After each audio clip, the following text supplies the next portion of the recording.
ആഘോഷമായ വിശുദ്ധ കുർബാന സ്വീകരണം. 4ാം ക്ലാസ് കഴിയുമ്പോൾ കുട്ടികൾ ഈശോയെ സ്വീകരിക്കുന്ന ഒരുക്കത്തിലേക്ക് പ്രവേശിക്കുന്നു. ഈശോയെ സ്വീകരിക്കുവാനായിട്ട് ഒന്നാമത് കുട്ടികൾക്ക് വേണ്ട അറിവ് ഈശോ ദൈവപുത്രനാണ് എന്നുള്ളതാണ്. ഈ ഒരു കാഴ്ചപ്പാട് മക്കളിൽ പകരാൻ സഹായിക്കുന്നത് ദൈവവചനം തന്നെയാണ്. യെശയ്യാ 49:15-16 പെറ്റമ്മ മറന്നാലും ഞാൻ നിന്നെ മറക്കില്ല, ഇതാ നിന്നെ ഞാൻ എൻ്റെ ഉള്ളം കയ്യിൽ രേഖപ്പെടുത്തിയിരിക്കുന്നു. അടിസ്ഥാനപരമായി ദൈവത്തിൻ്റെ ഉള്ളം കയ്യിലിരിക്കുന്ന മക്കളാണ് നമ്മളെന്ന ബോധ്യം മക്കൾക്കുണ്ടാകട്ടെ. അതിന് നല്ല മാതൃസഹജമായ ബന്ധം കുടുംബത്തിൽ എല്ലാവരും പകരുവാൻ സാധിക്കണം, എല്ലാവരിലും അനുഭവിക്കാൻ സാധിക്കണം.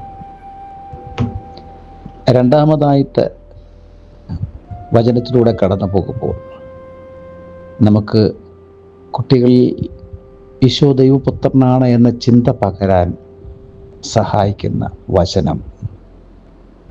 ദൈവാത്മാവിനാൽ നയിക്കപ്പെടുന്നവരെല്ലാം ദൈവമക്കളാകുന്നു. ഈ ആത്മാവ് മൂലമാണ് നാം ദൈവത്തെ ആബാ പിതാവേ എന്ന് വിളിക്കുവാൻ പ്രേരിപ്പിക്കുന്നത് എന്ന് റോമാലേഖനം 8:15 നമ്മുടെ കുട്ടികളെ ശക്തിപ്പെടുത്തട്ടെ. നമ്മൾ ദൈവപുത്രരാണ്.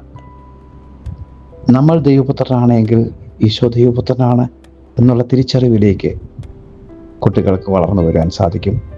ദൈവപുത്രർ എന്ന ആശയം അവരുടെ മനസ്സിൽ പതിക്കുവാൻ സാധിക്കും. മൂന്നാമതായിട്ട് തൻ്റെ ഏകജാതനെ നൽകുവാൻ തക്കവിധം ദൈവം ലോകത്തെ അത്രമാത്രം സ്നേഹിച്ചു. യോഹന്നാൻ 3:16. ദൈവത്തിൻ്റെ നിസ്സീമമായ സ്നേഹം ഈ വചനത്തിൽ നിറഞ്ഞു നിൽക്കുന്നു. 1 യോഹന്നാൻ 4:9 ഇപ്രകാരം നാം വായിക്കുന്നു: ദൈവം തൻ്റെ ഏകപുത്രനെ ലോകത്തിലേക്ക് അയച്ചു, അത് അവിടുന്ന് വഴി നാം ജീവിക്കേണ്ടതിനാണ്.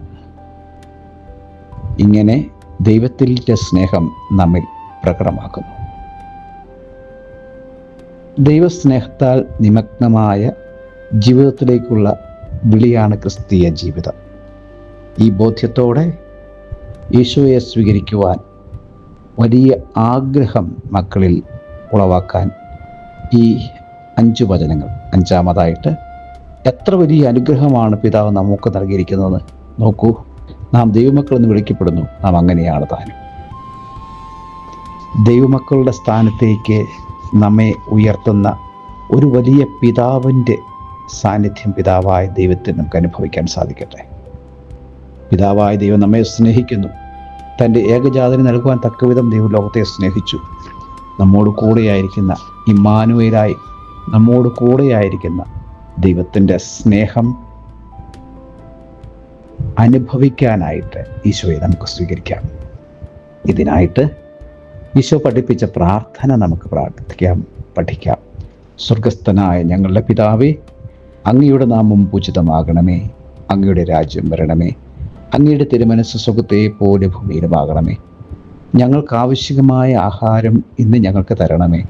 ഞങ്ങളുടെ കടക്കാരോട് ഞങ്ങൾ ക്ഷമിച്ചിരിക്കുന്നത് പോലെ ഞങ്ങളുടെ കടങ്ങളും പാപങ്ങളും ഞങ്ങളോട് ക്ഷമിക്കണമേ. ഞങ്ങൾ പ്രലോഭനത്തിൽ വീഴുവാൻ ഇടയാക്കരുതേ, ദുഷ്ടാരൂപിയിൽ നിന്ന് ഞങ്ങളെ രക്ഷിക്കണമേ. എന്തുകൊണ്ടെന്നാൽ രാജ്യവും ശക്തിയും മഹത്വവും എന്നേക്കും അങ്ങയുടേതാകുന്നു. ആമേൻ. ഈശോ ദൈവപുത്രനാണ് എങ്കിൽ നമുക്ക് അനുദിനം സ്വർഗസ്ഥനായ പിതാവിനെ വിളിച്ചപേക്ഷിച്ച് പ്രാർത്ഥിക്കാം. നമ്മെ സ്നേഹിക്കുന്ന പിതാവായ ദൈവത്തിൻ്റെ മക്കളായി ജീവിക്കുവാൻ നമ്മെ സഹായിക്കുന്ന ഒരു സഹായകനെ ഈശോ നൽകിയിട്ടുണ്ട്. ഈ സഹായകൻ പരിശുദ്ധാത്മാവാണ്. ദൈവം പിതാവും പുത്രനായ ഈശോ പുത്രനും ആത്മാവ് സഹായകനുമായി കൂടെ വസിക്കുന്ന ത്രിയേക ദൈവത്തിലാണ് നാം വിശ്വസിക്കുന്നത്. നമുക്ക് അവിടുത്തെ സ്തുതിച്ച് പ്രാർത്ഥിക്കാം. പിതാവിനും പുത്രനും പരിശുദ്ധാത്മാവിനും സ്തുതി, ആദിയിലെ പോലെ ഇപ്പോഴും എപ്പോഴും എന്നേക്കും. ആമേൻ.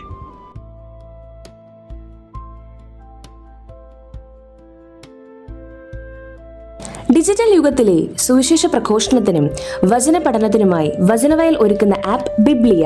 www.biblia.in എന്ന സൈറ്റിലും പ്ലേ സ്റ്റോറിലും ബിബ്ലിയ ആപ്പ് ലഭിക്കുന്നതാണ്. ഉൽപ്പത്തി മുതൽ വെളിപാട് വരെ ഇംഗ്ലീഷിലും മലയാളത്തിലും ഒരു വർഷം കൊണ്ട് ബൈബിൾ മുഴുവനും വായിക്കുവാൻ സഹായിക്കുന്ന ബൈബിൾ നഴ്സറി, സഭയെ അടുത്തറിയുവാനുള്ള സഭാ കളരി, വിഷയാധിഷ്ഠിതമായി വീഡിയോകൾ ലഭിക്കുവാനും അപ്ലോഡ് ചെയ്യുവാനും സഹായിക്കുന്ന വീഡിയോ ഹബ്, വീഡിയോ ബുക്ക്, 3 ലക്ഷത്തിൽ പരം ചോദ്യോത്തരങ്ങളുടെ ശേഖരമുള്ള 250-ൽ പരം ഈ ബുക്കുകളുടെ പുസ്തകശാല, ഒരേ സമയം 100 കണക്കിന് ക്വിസ് മത്സരങ്ങൾ സംഘടിപ്പിക്കുവാൻ സഹായിക്കുന്ന ക്വിസ് പ്ലാറ്റ്ഫോം ദബാർ.